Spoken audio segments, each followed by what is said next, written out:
نور على مر الزمان تألقا وأضاء للدنيا طريقا مشرقا وهدى من الرحمن يهدينا به للصالحات وللمكارم نور على مر الزمان تألقا وأضاء للدنيا طريقا.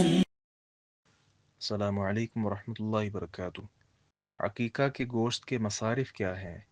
وعلیکم السلام ورحمۃ اللہ وبرکاتہ۔ بعض لوگ قربانی اور عقیقے کو ایک ہی سمجھ لیتے ہیں، تو ان کے احکام مسائل ایک طرح کے نہیں ہیں۔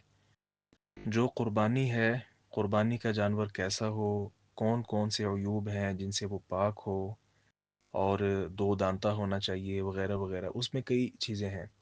لیکن عقیقہ کے حوالے سے ایسی کوئی پابندی شریعت نے نہیں لگائی ہے۔ اسی طرح جو قربانی کے گوشت کے مصارف ہیں، اللہ رب العزت نے کہا ہے خود بھی کھاؤ، اور جو سوال کرنے والے ہیں یا سوال سے بچنے والے ہیں ان کو بھی دو۔ لیکن عقیقہ کے حوالے سے ایسی کوئی وضاحت بھی نہیں ہے، اس لیے یہاں کسی طرح کی پابندی لگانا بھی وہ اپنی ذات کی طرف سے انسان لگائے گا۔